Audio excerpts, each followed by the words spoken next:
সমস্ত কথার সারাংশ আমি একটা গান করছি।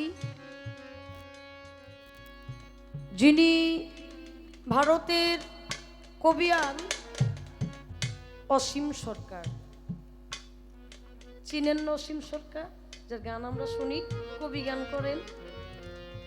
এই কবি গানের অসীম সরকারের যিনি গুরু ছিলেন, নাম তার হচ্ছে ভবা পাগলা। এই ভবা পাগলার বাড়ি কোথায়? আপনাদের পাশের জেলা, যার নাম মানিকগঞ্জ। এই ভবা পাগলার চরণ দুখানা ধরে অসীম সরকার বলেছিল, পাগলা রে, জীবন ভরা গান করলাম, আমার গান তো কেউ শুনে না। পাগল, আমার গান তো কেউ শুনে না, তুমি আমার এমন কিছু কও মানুষ যেন আমার গান শুনে। ও মন, নিজে গেয়ে শুনিস নিজের গান, যদি তোর গানে তোর পরাণ জুড়াই, তাতেই জোড়াবে আশেকের প্রাণ। আমার গান যদি আমার ভালো না লাগে, আশেকের তো ভালো লাগার কোনো প্রশ্নই আসে না।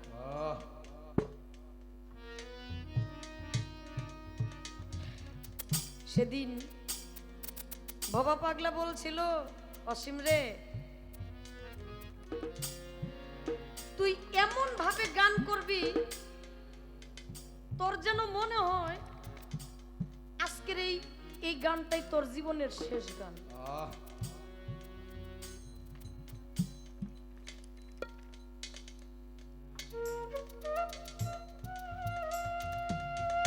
এই জীবনের শেষ গান হয়ে যেতে পারে।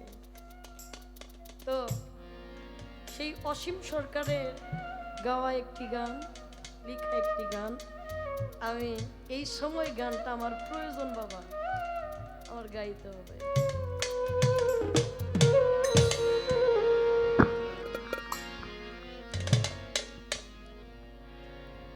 অনেক যুক্তি উক্তি তর্ক বিতর্ক হাদিস দলিল মুখারি সব দিয়াই মীমাংসা করছে বাবা, সব দিয়াই মীমাংসা করছে, বাকি কিন্তু কিছুই রাখে নাই। একটা বয়াতি পারতে পক্ষে সে এরকম করে না যে আমি এইখান থেকে একটু হইলো একটু নিচ হইয়া যাই, এরকম কিন্তু চায় না। আমার বাবাই কিচ্ছু হয় নাই বাবা, এত দলিলটা আমি করবো কি? তোমাকে দলিলের প্রয়োজন, দলিল লইয়া থাকো, আমার তো প্রয়োজন নাই। আমার এই গানটা শুনলেই বোঝা যায় আমার জ্ঞান বিজ্ঞান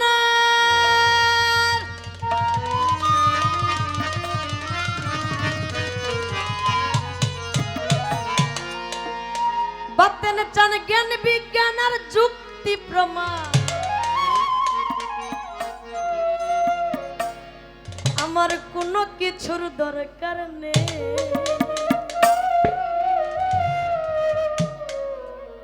তুমি আছো দয়াল আমার বড় প্রমাণ।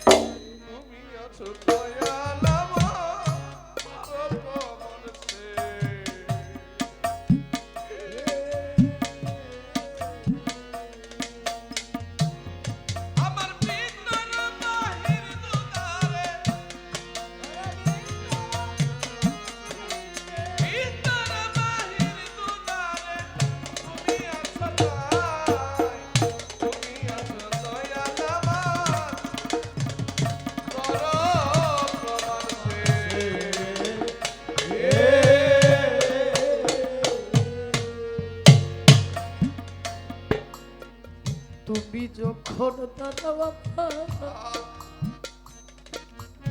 এই মনের দুয়ারে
দাও না ধরা, দাও না দূরে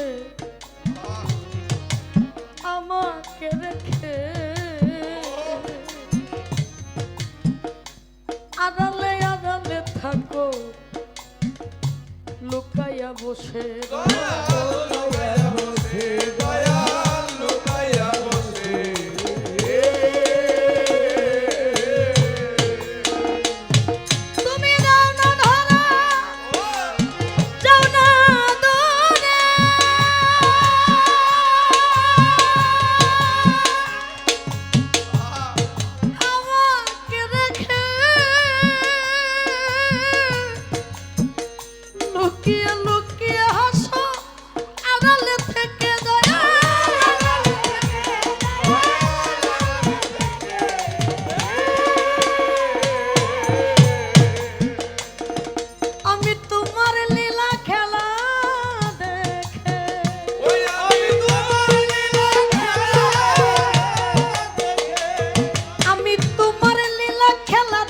মনে প্রাণের স্বাদ মিটাই তুমি আছো দয়াল আমার বড় প্রমাণ সে, তুমি আছো দয়াল আমার বড় প্রমাণ সে।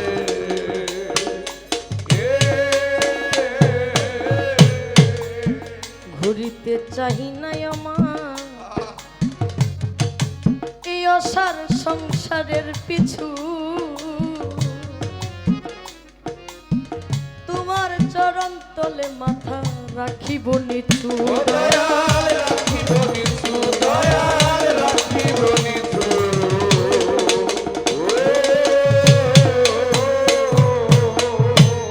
ঘুরিতে চাহি না আশা আমি সংসারের পিছু, তোমার চরণ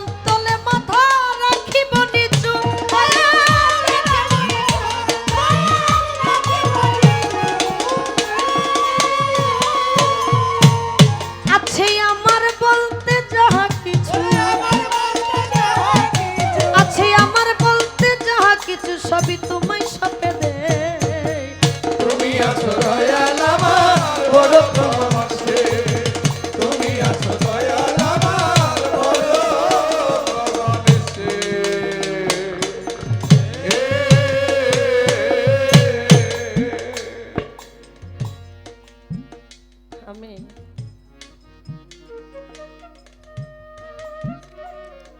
আমি কি বলবো, আমার কোনো ব্যক্তিগত কোনো ভাষা নাই।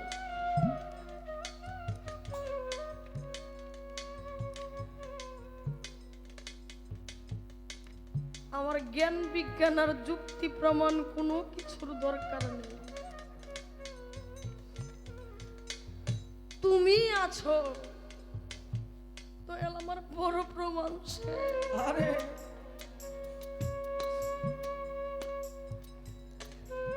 তুমি যখন দাঁড়াও আমার মনের দুয়ারে,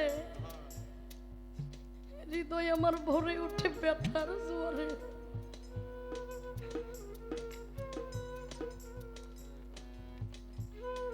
আছে অন্তর বাহির দুটি ধারে, আমি দেখি যেন তোমাকে, তুমি দাও না ধরা আবার যাও না দূরে আমাকে রেখে, আড়ালে আড়ালে হাসো লুকিয়ে থেকে। দয়া তোমার অনেক কিছু, আমার কিছুই নাই। আরে তোমার দুনিয়া, তোমার নারী, তোমার পুরুষ, তোমার সংসার, তোমার টাকা, তোমার ধন সম্পদ, তোমার সমস্ত কিছু, কিন্তু আমার বলতে কিছুই নাই। আমার শুধু তোমারে চাই। আরে আমার আর কিছুর দরকার নাই।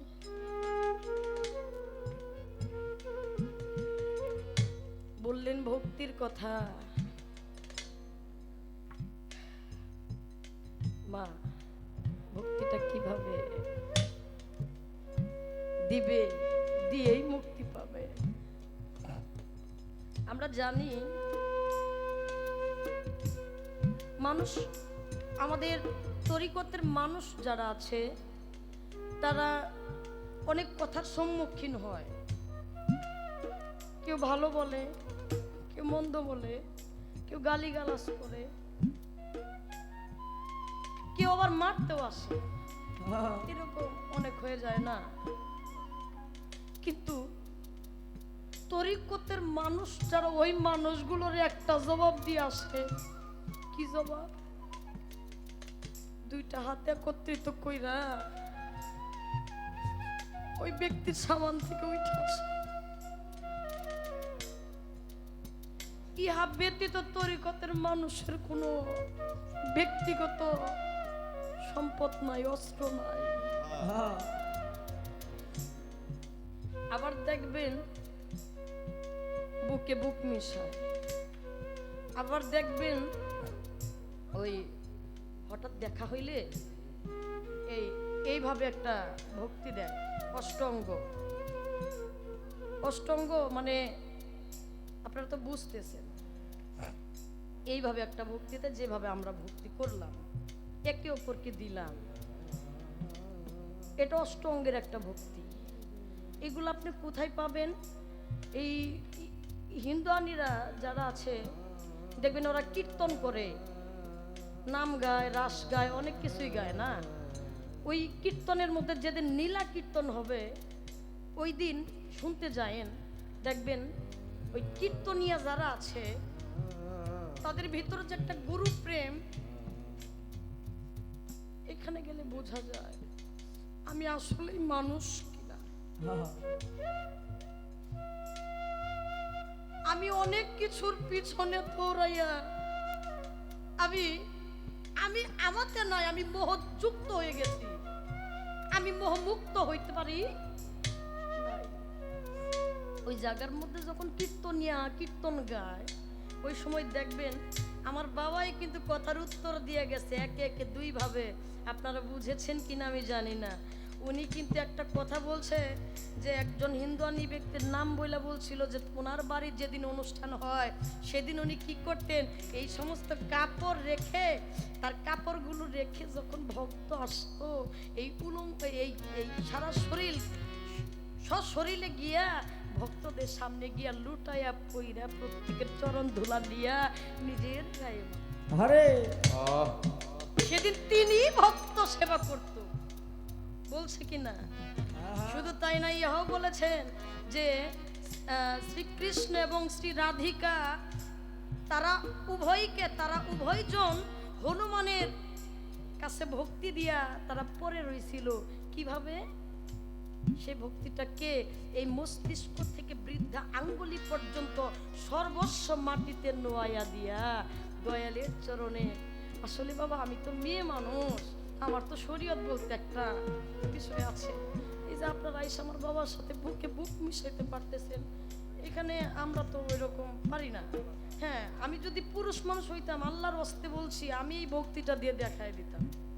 কারণ এখন বর্তমানে আমাদের সময়ও ভালো না, আমি এই ভক্তিটা দিব অনেকটা সমস্যা হয়ে যাবে। মাথার থেকে পা পর্যন্ত সমস্ত কিছু এই মাটিতে নোয়া দিয়া দয়ালের চরণে এইভাবে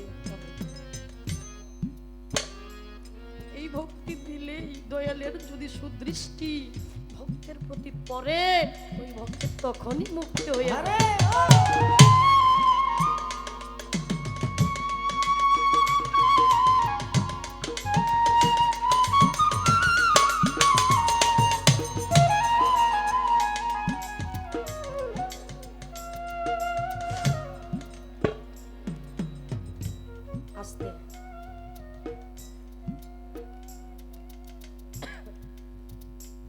আব্বা কথা তো অনেক হইছে, আমরা তো শিল্পী মানুষ, আমাদের বলা কোয়া চলাফেরা সমস্ত কিছু মানুষ লক্ষ্য করে না? আমরা কি পড়ছি, আমাদের কি ধরন, আমরা কি ব্যবহার করতেছি, না বুঝা যে ব্যবহার করতেছি এরকম না।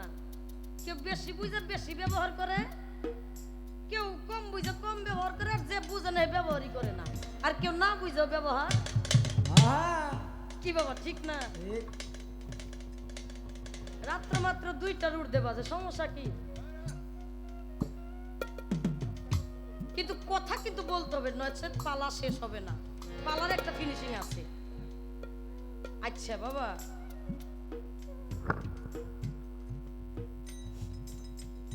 আমি তো তোমার বিনা কাউরে পাই না, তাহলে তোমার বিষয়টা তো আমার লক্ষ্য করতে হয়েছে।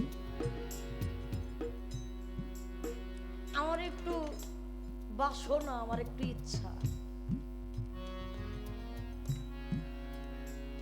এটা আমি একান্ত কিছু পাবো এরকম না, আমরা সবাই পাবো। বাবা, আপনি যে মালাটা ব্যবহার করছেন,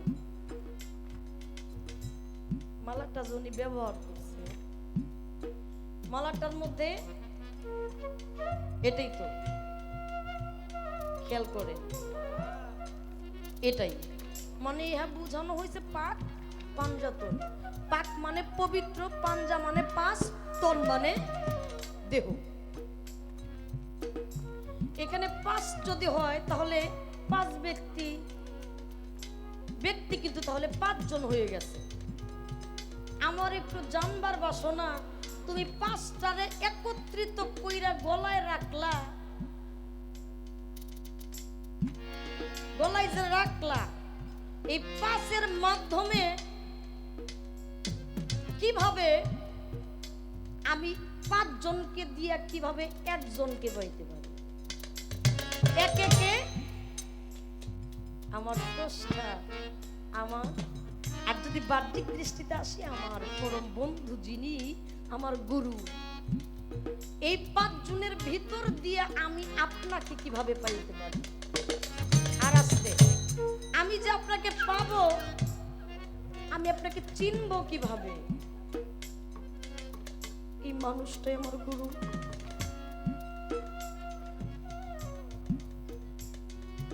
আপনার রং সুরত কেমন থাকবে, আর আমি আপনার কোন জায়গায় গিয়ে পাবো? বাবা কষ্ট হয়? আপনার কোন জায়গায় গিয়ে পাবো? আপনার রং সুরত কি? আর যদি আপনারে আমি পাই, তাহলে এই 5-এর বিষয়টা কি? যদি আপনারে পাই, তাহলে এই 5 দিয়ে আপনি কি বুঝাইলেন? আমার একটু ইচ্ছা, আমি আপনারে কোন রূপে পাবো, কোন রূপে দেখতে পারবো, চিনবো কিভাবে? ইনি আমার বান্ধব। আর আসতে বলে, আসলে পালা গান তো, কথার যদি থাকতো যে আমি শাপলা সরকার মুখ দিয়ে পর্যন্ত কইতেছি, এই মাটি পর্যন্তই থাক, তাহলে কথা মানুষ কমাই কইতো, কিন্তু কথার কোনো নাই। আপনি বললেন কথা, এই কথার মধ্যে বললেন আপনি গুরু, গুরুত্বপূর্ণ বস্তুটা আপনি রাখতে পারছেন বিধায় আজকে আপনি গুরু। আমার একটু বিষয়, এই স্ট্যান্ড একটা, আপনার পাঞ্জাতনের মালা হইছে একটা, এই পাঞ্জাতনের মালা একটা, এই পাঞ্জাতনকে কিভাবে লাভ কইরা, গুরুত্বপূর্ণ বস্তুটা কি, ওইটাকে লাভ কইরা আমি আপনাকে পাইতে পারি, সেই সুরতটা কি?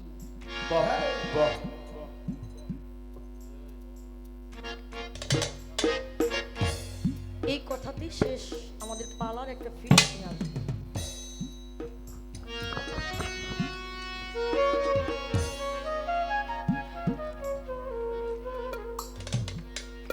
কয়দিন আগে ইউটিউবে একজন শিল্পী বলতেছে, অমুক জায়গায় গান হয়, তারা যে জায়গার থেকে পালাটা দেয়, ওই জায়গার যে জায়গায় শেষ করে, পরের দিন আবার ওই জায়গার থেকেই পালাটা শুরু করে। তাহলে এই এতটুকু সময়ের মধ্যে আমরা কিভাবে একটা পালা কখনো শেষ হয় না, কিন্তু কিন্তু বলার মধ্যে আমাদের শেষ করতে হয় সময় বান্ধা। হায়াত লেখা হাতে বান্দার মৌত লেখা পায়, যার যেখানে হবে মরণ সে সেখানে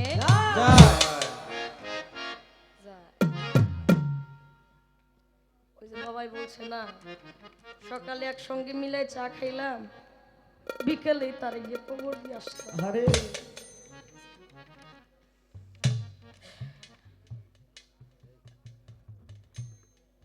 আজকে আমার খালেক চান ওই মানুষটার যাওয়ার মতো জায়গা নাই। আমি মনে করি যে মানুষের গুরু হারিয়ে গেছে, এই চর্ম চোখের আড়াল হয়ে গেছে, ওই মানুষটার দুনিয়ার বুকে কিছুই নাই। ওই মানুষটার দুনিয়ার সব থেকেও সব হারায় ফেলছে।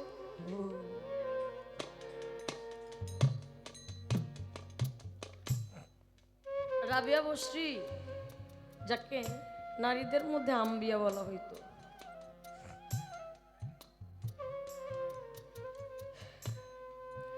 রাবিয়া বসরি উনি রাত্রে যখন ঘুমাইলেন, ঘুমের মধ্যে হঠাৎ স্বপ্নে দেখে আমার রাসূল এসে বলছে, রাবিয়া আমি আসছি।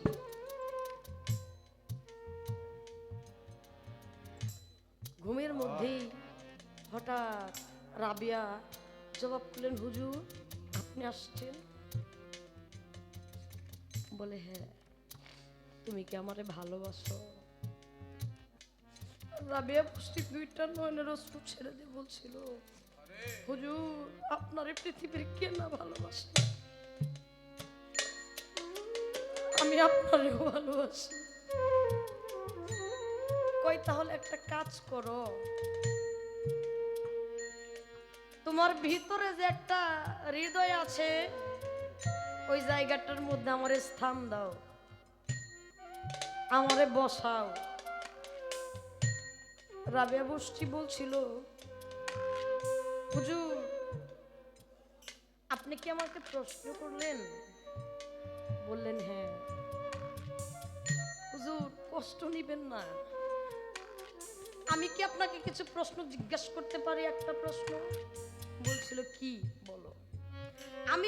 আপনি যদি আমার প্রশ্নের মীমাংসা দেন, উত্তর হয়ে যাবে, আমার আর কিছু বলতে হবে না। এখানে কিন্তু আশিক আর মাসুকের একটা প্রেমের আদান প্রদান। এখানে কে কাকে প্রশ্ন করলো, কে কাকে কিভাবে তাকে আয়ত্ত করলো, এটা দেখার মতো সিস্টেম যারা প্রকৃত আশিক মাসুক তাদের নাই। আর যারা বিভ্রান্তিকর তাদের সব জায়গায় বিভ্রান্তি, সেদিকে আমরা নাই যাই। প্রেমের মধ্যে কোনো দলিল চলে না। বলছিল, হুজুর ধরেন একটা তলোয়ার, একটা তলোয়ার একটা বাক্স, একটা তলোয়ার একটা বাক্স। এই বাক্সের মধ্যে একটা তরোয়ারি তো রাখা যায়, দুইটা কি রাখা যায়? বলছিল না, দুইটা রাখতে গেলে নয় ফেটে যাবে নয় ছিঁড়া যাবে। বলছিল, হুজুর আমার এই একটা বাক্সে আমার গুরুর নাম আমি লিখে ফেলেছি, তাহলে কিভাবে আমি আপনাকে এই বাক্সের ভিতরে আর বসাইতে পারি? একটা বাক্সের মধ্যে একটা নামই লেখা থাকে, আরে একটা বাক্সের মধ্যে দুইটা নাম থাকতে পারে না।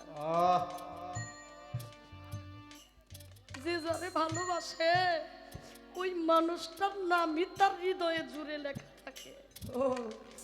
আমার খালেক চাঁদের ভিতরে শুধু সুবহান চাঁদ বিনা আর কোনো নাম সে রাখে না। তো সেইখান থেকে দাঁড়িয়ে সাধক বললেন, দয়া এই একটা বাক্সের মধ্যে তোমার নাম রেখেছি, এই বাক্সটাকে তুমি জ্বালাও পুরাও যাই কিছু করো, আমার কোনো দুঃখ নাই। কিন্তু আমি আর সুখ সাগরে যাব না, যে সাগরে গেলে তোমার আমি ভুলে যাই, যে সাগরে গেলে আমি আমার বান্ধবরে হারাই ফেলি, এই সাগরে আমি আর যাব না। সাধক দাঁড়িয়ে বিজয় সরকার বললেন, আমি আর যাব না,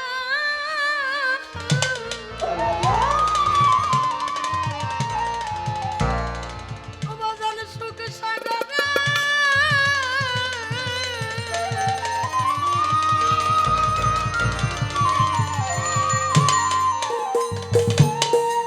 সুখ পেলে তোরে ভুলতে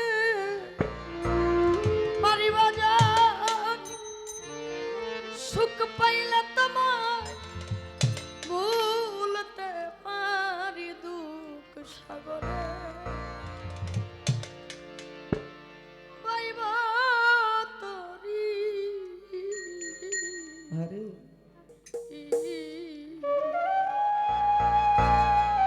যদি দুঃখ পেলে দয়াল রে মিলে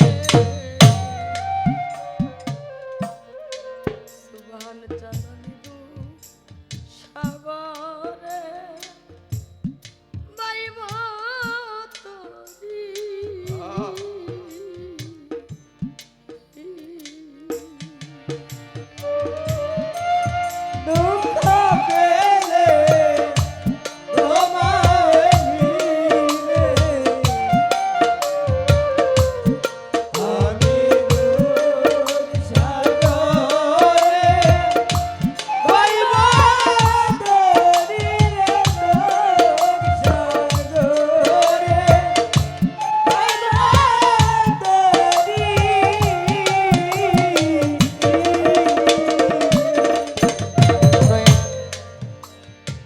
আমি জীবনে সুখ করলাম রে কত,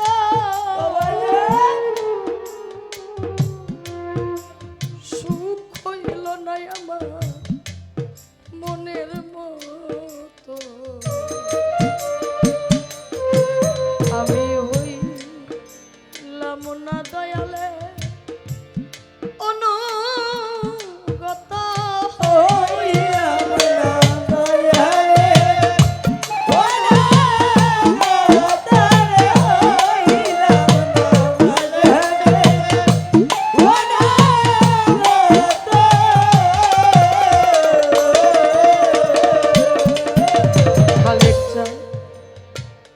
যাহার চান জীবনে সুখ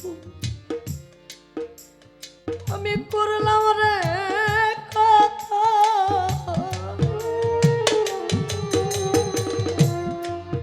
সুখ হইল না আমার মনের মতো, আমি হইলাম না দয়ালে অনুগত, ওরে আমার এ প্রাণ পাখি যাবার কালে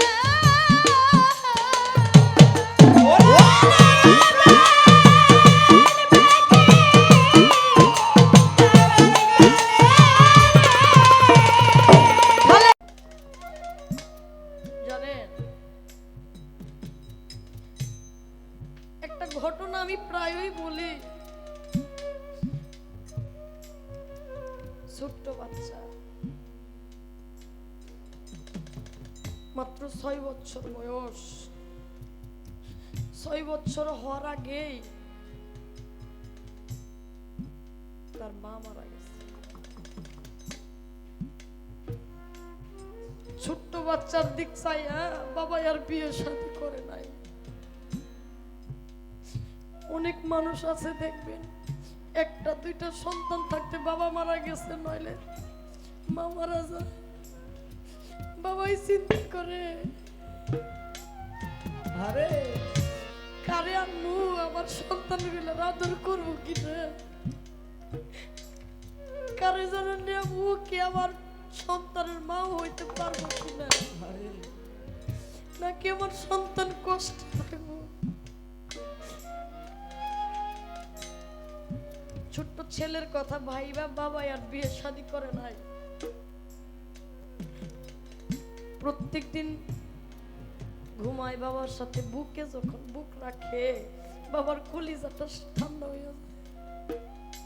দেখবেন বাবা মা এমন একটা জিনিস, সন্তান দূরে গেলে মনে হয় যে কেমন যেন ভিতরটা খালি হয়ে গেছে, কি জানি না।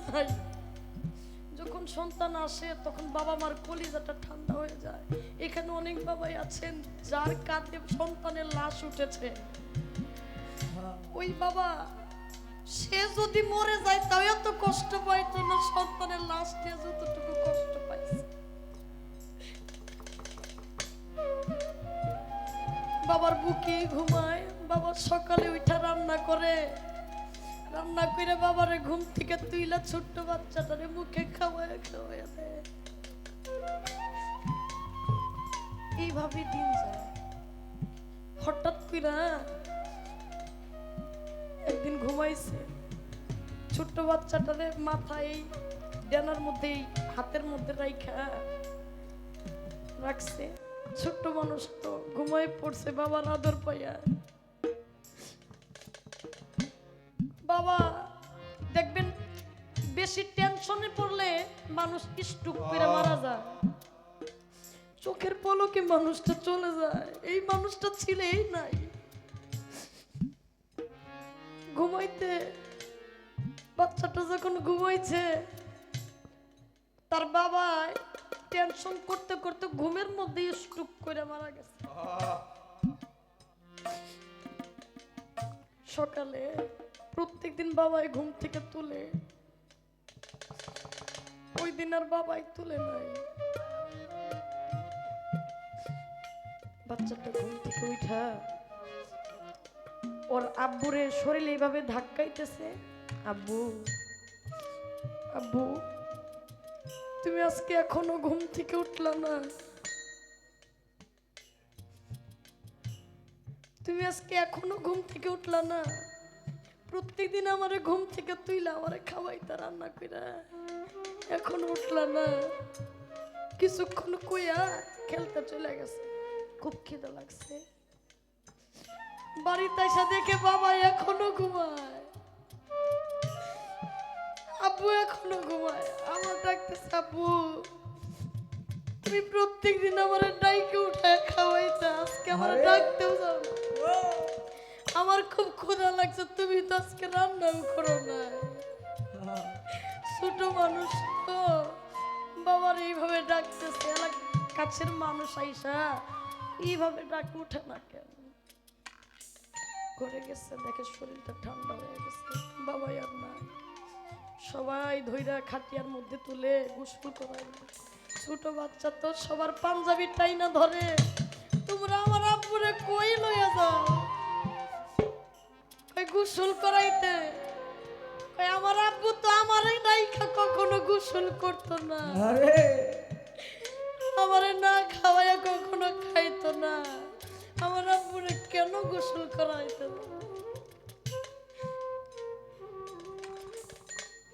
আমার জ্বালা সুরাই না, আমার জ্বালা সুরাই না রে, জোড়ায় না জ্বালা জোড়ায় না রে, জোড়ায় না জ্বালা জোড়ায় না রে।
কি করিব কোথায় যাব রে আজ কার ছায়াই না রব রে আমার জানা জোড়ায় না, জানা জোড়ায় না রে, জানা জোড়ায় না, ও জানা জোড়ায় না রে, জানা জোড়ায় না, আমার জানা জোড়ায় না রে।